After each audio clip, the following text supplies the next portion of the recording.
ngithanda ukutshela mhlanga ulobola mfowethu ngithanda ukutshela namhlaze ushaya mfowethu ngangakutshela kanjani ngitshele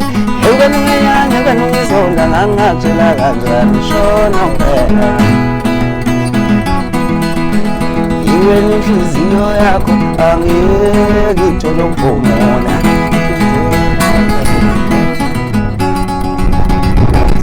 inhliziyo enecala